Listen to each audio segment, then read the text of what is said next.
Thanks for joining us, everyone, at one of the Res sessions. My name is Matthew Castle. I'm from Rock Paper Shotgun, and I'm joined by Dave Johnston, the creator of Dust and Dust2, which we are here to talk about. Thank you. Hello, everyone. Hopefully you're all fans, all familiar with the map. I'm going to be talking a little bit about the making of with Dave. If you have any questions, please, we will be doing a Q&A at the end. So if you've got any burning things you want to work out or find out or learn about the general process of map creation, please do think of some, because that would be great. And this is a rare opportunity to pick the brains of a map-making genius. Genius? Really? Well, yeah, let's go with it. I'm going to start with like the broadest of questions about, let's go right back to the start and talk about inspirations, because, I have no idea where maps come from, the sort of mental process you're going through.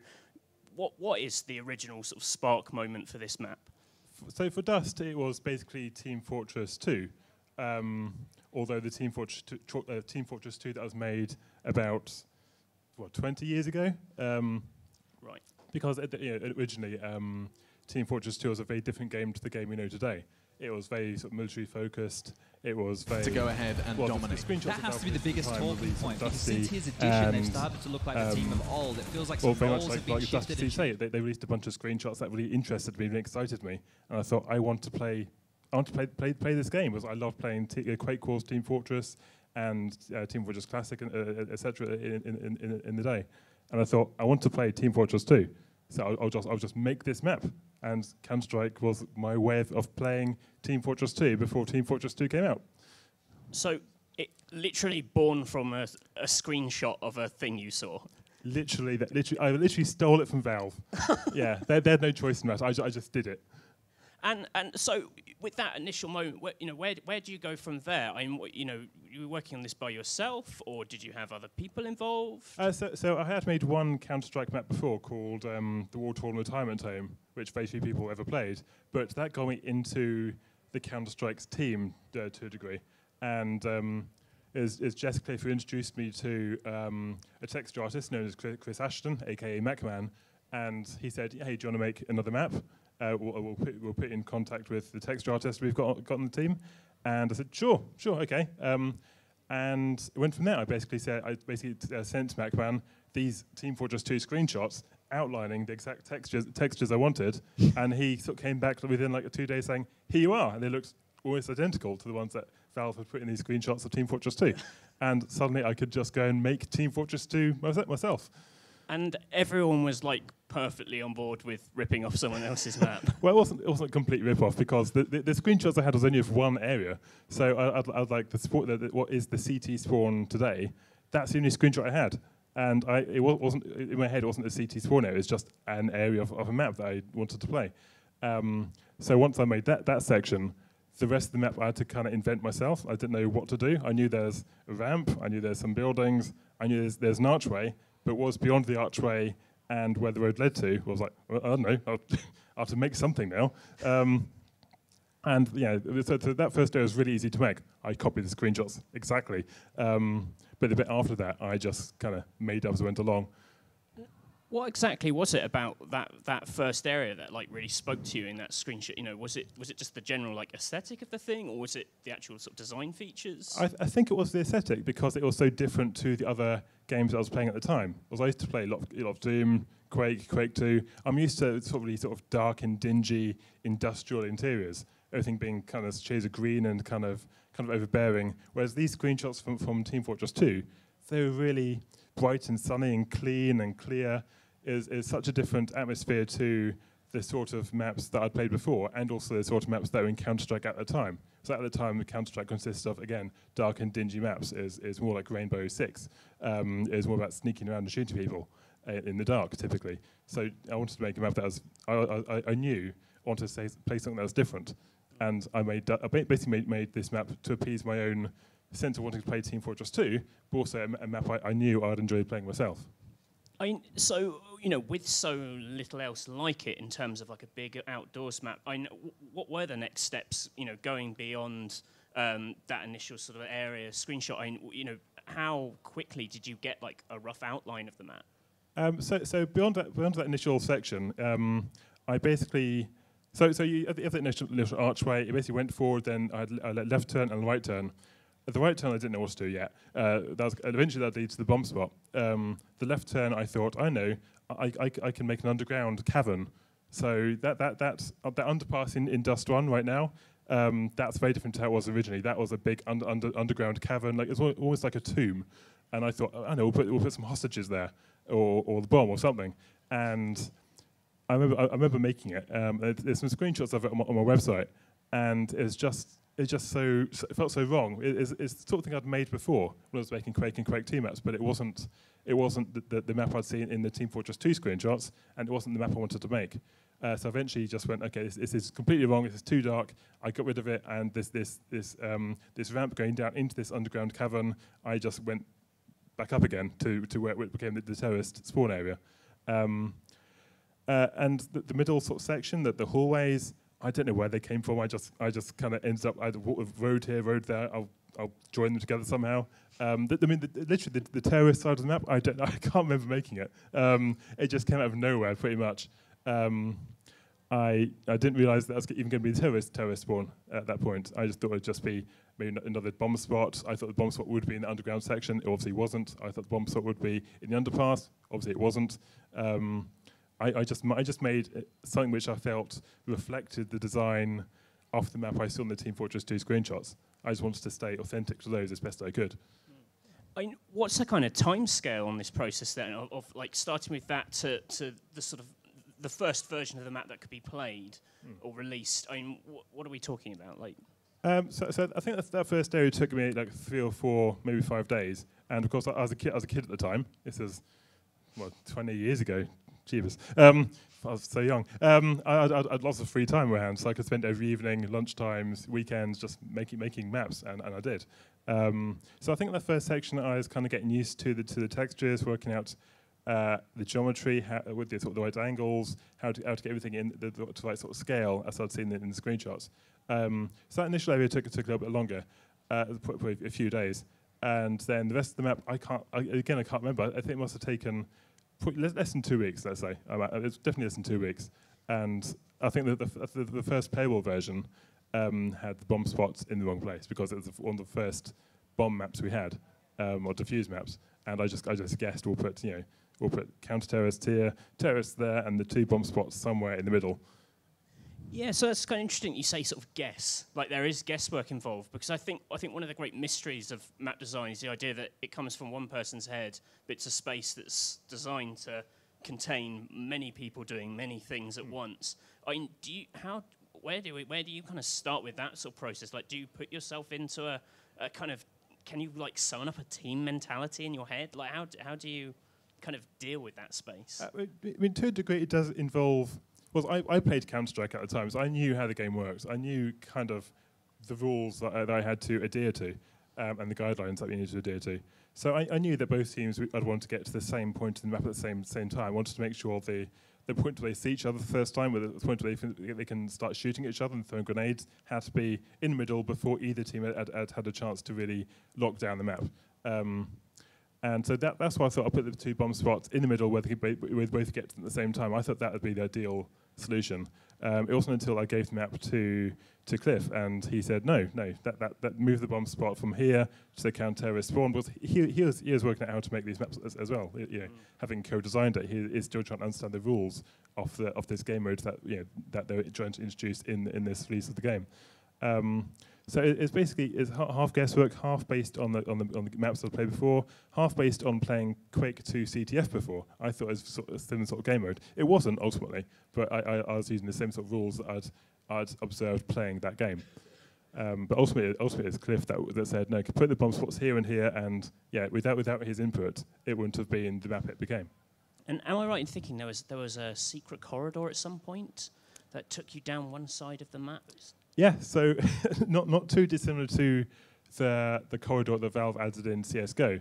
There was a way to get from the very central corridor straight down to the underpass. It was just a set of stairs. I knew those 2 sections had to be connected somehow, but I couldn't quite work out how. My solution wouldn't have worked. It was too direct. It would have messed up the flow of the map. So the solution that Valve did, where you go down the underpass and then turn away from the centre of the map, up some stairs, and then onto the balcony on the CT side, that worked far better than my solution. That was more indirect. That slowed things down a bit. Whereas my solution was just too direct, too quick. It would have made that sort of central sort of combat too hectic and too.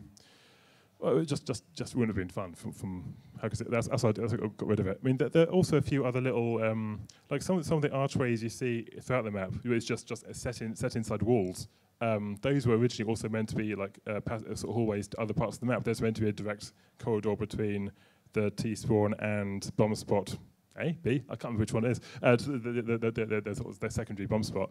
I thought it'd be a direct connection between them, but yeah, I sort of thought, no, that's silly. Blocked it off and just left these archways, which you can't see in the modern version, but in the original they're still there. And so let's talk about when it actually goes out into the wild. Like, how kind of immediate was the response to it, and how did you kind of sort of deal with that? Well, the funny thing is, I never got to play it until it was released. I made the map in my parents' study, in my school uniform. I sent it to Cliff and Gooseman, and they also they're in different time zone. They're sort of the East Coast, no, West Coast. And so they waked up at an entirely different time to me.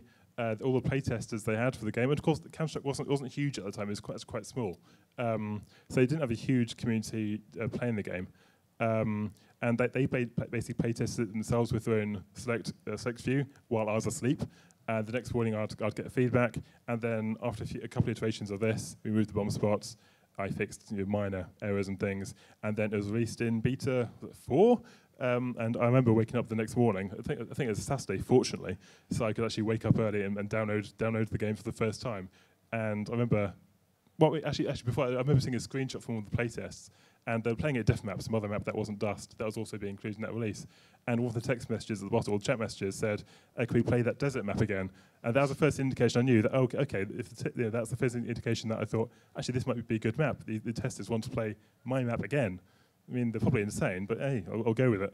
And then, eventually the game came out, and that Saturday morning I downloaded it, and there were already, hundreds of servers playing my map. And the first time I got to play it was the same time as, the fans of the game, which was weird. But they killed me over and over again. That was terrible. I was going to say, are you actually good at your map? I'm disgraceful. No. Oh dear. you don't want me on your team. You really don't. But, I went through sort of period of iteration beyond that, though, as well. Can you talk about some of the changes you made sort of subsequently to it? And did your relationship with the map change during that time? So there are a few subtle changes over the course of the next few releases from beta 5, 6, 7, then version 1. Mostly they were sort of moving crates around, so it was easy to get through the underpass without being headshotted by an AWP. Using the other side, added more crates, more cover. And I remember sort of practicing how to get through the crates and dodge, crouching down, and how to get actually close to the terrorists without them seeing me, and vice versa for terrorists approaching counter-terrorists. I moved a few crates around here and there. I moved the timing to get the timing between spawn spots and the central corridor. That took a bit of tweaking. I wanted to make it wasn't quite perfect in the first release. I'd move the spawn spots around, forward or back just a tiny bit, or I'd spread them out a bit, or move them, or make sure they all face one direction more than another to encourage people to take one route versus a longer route. Most of them were quite minor. I moved the sun a bit. That made a change. We got a new skybox. That's an all-powerful move. I never knew I was a god. And I added stupid Easter eggs off my face, because at the time I thought my face should go in this map. I was a teenager, give me some slack. So that went away when there was a shrine to Smarties. There's the sweet in the map, which I had to remove when it went retail, obviously, because I don't think Nestle would have approved. But that went away. But there weren't that too many changes between my original version and the one that's in Counter-Strike 1.6 today. Just minor things. The overall flavour of the map didn't change too much. Was there ever a point where you felt like this map is so big that you can't do anything more with it for risk of upsetting the fans or the people who are so kind of used to it? Yeah, to a degree, because I played the map too. I liked knowing how it played and how people played. I could use the tactics I knew people used against them. So I didn't want to change it too much. I also knew that any change would require more playtesting. It could upset people. The map seemed to play okay at the time, so I thought, okay, let's just go with it. I'll just let people enjoying it. Why upset their balance?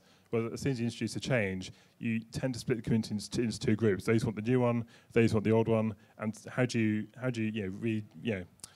fix it afterwards? Well, if you just undo the change you made, you end up with two groups. Those who want how it was before, and you don't.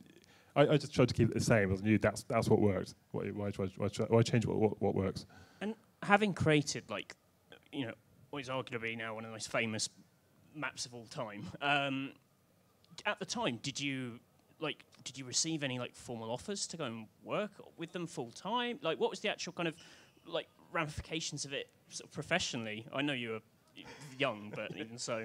Yes. So before Dust, I had made a couple. One Half-Life map called ETC, which is a single-player map, and I'd made a Quake 2 map and a Doom map. Even don't play a Doom map; it's terrible. The Quake 2 map isn't too good either. But after ETC for Half-Life, I had a few requests from various developers saying, "Hey, come work for us." I had to email back saying, "Sorry guys, I'm like 15. I can't quite move over to America and do this for. I've got GCSEs to do."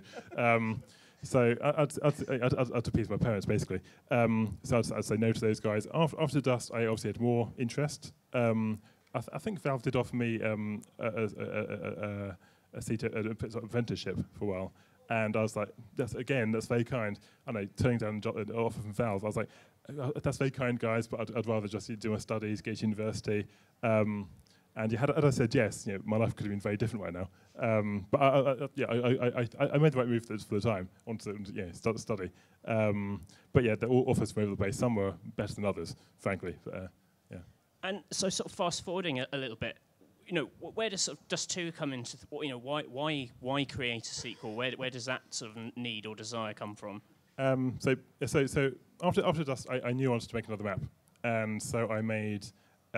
Basically, I just made Cobble, which some people consider Dust 2, which is it's sort of layout. I use the same sort of processes that I'd used on Dust, besides copying it entirely from Valve bit. That bit I couldn't do again, but I could get textures from Macman again, and I made a castle map with the textures, and thought that's no good, and eventually made Cobble, and that was okay, but it didn't do as well as I hoped, because it wasn't. Obviously, Cobble was fairly popular, but not as popular as Dust. And then I remember because as a mapper, I was always making random maps and things, just little bits and pieces here and there, and with the Half-Life maps or Science Industry CTF maps, another Half-Life mods, and eventually I came back to wanting to make a Counter-Strike map. I thought, okay, I've got the Dust 2 textures, so I'll just start making something. And I just one afternoon I just sort of plussed out the basic design for Dust 2. And at the same time, I had a website, a sort of review website, asked me if I wanted to make a map for them, just a promotional thing. I was like, sure, I've got this little thing I'm making. It's a Dust-like map. It's not going to be as good as Dust, but I'll put your name onto it. You can have it on your website, and it just seemed like a nice little favour for them. So you say you drew that one out, as opposed. So was that? I guess that sounds different to how you did the first map, where you were just sort of tinkering away and. Yeah, so Dust 2 it had a very, very rough napkin design. I mean, really rough. It was like, here's an area, here's an area, here's an area, which is basically every map has an area here, an area here, an area here. It's like, it's no different. I just wanted something to start with. And I remember making the terrorist spawn area first, and then the rest of the map kind of spawned out of there. And I remember with Dust 2, I did get to the point where I ran out of space within the Half-Life world. I couldn't actually go any further. So that was the CT spawn, or the around the top of the CT spawn in Dust 2. The reason we have the long area there was because that was the extent of the world. I physically couldn't go any further than that. So the limits of the game engine actually forced some design decisions upon me. I didn't sort of plan the map too much in advance. I didn't sort of plan the cloverleaf design, or the sort of figure eight stuff that's going on. As just okay, I'll join these rooms together. It's kind of fun to run around in. Sure, I'll just go with that. Were there any major observations from the original Dust that you could find, finally bring to this one, or changes or general ideas that you wanted to kind of implement? Well, I wanted to keep the same style. I wanted to keep it bright and sunny and readable and visible. I wanted to keep all those things because that was what people liked about the first map. You could play the map and you weren't hunting around on screen for moving pixels in the dark. You could see where your enemy was. It's easy to aim. It's easy to navigate. So I had to maintain those. I had to maintain the same style, obviously, because there's a Dust sequel. So I had to use the same textures, the same geometry, the same language. I introduced a few different aspects of the design language, like the sort of the spiral staircase, a few other interior sections which I hadn't done before, the bits of rock, which was very unlike, which we hadn't undone before in Dust. So these were new elements to the visual language I was adding. So that was actually enjoyed that more than the rest of the map, I think, adding these new things. But also I wanted to make it a Dust-like map. A Dust people felt was familiar. Felt something that felt safe to them, but was ultimately a new experience for them, and one that I knew I'd enjoy as well. As I said before, I was making maps for myself pretty much. I made Dust to appease my own selfish desire to play Team Fortress 2 before it was ready. It was the same with Dust 2. I wanted to make a new Dust map that people wouldn't kill me at so often. So were you like apprehensive releasing it, and how did you kind of? And how was the reaction? Was it instantaneous? I can't. It was. I can't remember actually. I remember thinking. I was thinking it originally came out as it was going to be released on the Game Helper website, and then I told Cliff, and he was like, "No, give it to us. We'll edit it into Counter-Strike." And at the time, it was called Dust 3. He said, "No, that's silly. Call it Dust 2." It's called Dust 3 because I thought it couldn't be as good as the original. Hence, Dust 3 was movie sequels never as good as the original. So called Dust 3, it'd be fine. No, apparently that confuses people. So we named it Dust 2. Gave it to Cliff. We released it in CS 1.1, was it? Something like that. And it came out and people really enjoyed it. I wasn't expecting people to like it that much. I thought it'd be pretty bad, really. I didn't not expect it to be as popular as it is today. It was quite ridiculous. I didn't think Dust could be beat. I thought Dust was just a random success that I'd had. It was like that. I wasn't going to be able to repeat that. And Dust 2 said it wouldn't do it. But yeah, it was different design to the original, and somehow it kind of took off in a way I had no expectations of it. It's just. Did you have any involvement in the subsequent re-releases and updates of the map in later versions? No. So after Dust, after Counter-Strike, we had Counter-Strike Condition Zero, which was handled by various studios. Actually, it's eventually Gearbox, and I sort of shown a few screenshots before release, but nothing too much. I made 2 maps for Condition Zero ultimately, but I didn't really see. Apart from Condition Zero and a few sneaky screenshots that I sent before Counter-Strike Source, I didn't really see it. I just left it to experts to do their thing with. At this point, I was at university, and I'd had more pressing matters than the world's most played Counter-Strike map. Does that impress people when you were a student at uni? Could you say like, "Oh, that's mine. Yeah, I did that." That's the pickup line didn't work. No one really cared. My friends were all like, "Oh, that's quite cool," but yeah, I didn't go, "Hey, I'm the Dust guy." No one knew. Like, what's Dust? We were trying to study psychology. So generally, people don't really care too much. They go, "What's Dust?" It's quite funny these days in the office. I'll be introduced to new starters who join the company, and they'll say, "This is Dave. He made Dust," and they'll go, "What's Dust?" Apparently kids don't play Counter-Strike anymore, so that's nice. And then you just feel like a pile of dust sitting in the corner. Yes, that. Yeah. Can you like enjoy the map now, just as a fan? Like, what's your relationship? Do you ever play the game still? I haven't played Counter-Strike for a while. I do occasionally play it with my close friends for university. We play old school Counter-Strike. We rent a hotel room in Southampton, and we just spend the weekend just playing Counter-Strike, just the 4 or 5 of us, or Day of Defeat, just with bots, just kind of reliving old times. I haven't played Counter-Strike for a while. I played Global Offensive for a bit, but I stayed away from Dust and Dust 2. Not because I don't want to play them, but because they're brand new maps that I wanted to play, and I wanted to see where things are going. Although I also have run around Dust and Dust2 recently in Global Offensive, and I think the job that Valve did was amazing. I could not have done what they did, because of course they have teams of level designers and artists who they don't have the connection to the map I do, so that they can actually they can be more able to make changes that I would not have the bravery to do. So it's not their map. So I've not. So I appreciate changes they made, and I approve of them. But yeah, I don't really play Counter-Strike that much anymore. I don't have the time. Got, things to do and food to cook.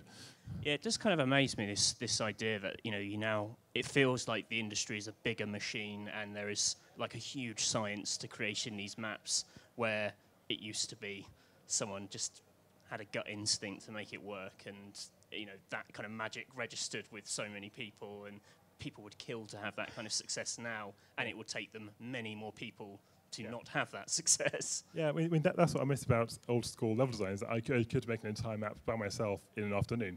I mean, you started with Wolfenstein 3D, then I made Doom maps for a while, then Quake and Quake 2, and the thing I loved at the time was I could make entire experiences by myself. I made entire single-player campaigns for Half-Life in my spare time because I could. Whereas these days, it takes a lot more effort. You need to know so many more skills. You need to know good texture artists, good modeler, good animator, good programmers, good sound artist, or sound engineers if you want to make an experience that is fresh and new. It's really hard to compete with. It's basically technology improved at such a pace, and the fidelity that you need to reach these days has changed so much since I was doing it that I couldn't do the same thing today. I don't think. I'm not complaining. I mean, the percentage of modern games is amazing. It's so realistic. But I don't think. I think to a degree that's why Minecraft and things are so popular, because they make it really easy to make your own worlds. And they might be blocky, but they're worlds you can believe you're in. You can believe you're attached to them. You can experience them as if they are, as if they're real. They may be really blocky, but they feel real to you. And that's how I felt about level design when I was doing it. Even though these worlds were kind of blocky and kind of unrealistic, you wouldn't confuse them for a photograph, they're still yours. You can still run around them, and you felt that you're in that world because your imagination filled in the gaps. That's great. Well, it feels like quite a nice time to actually open it to the audience. If we have any questions about the work, the maps, anything, anyone? Any burning... Oh, yeah, we've got a mic. We'll pop it over.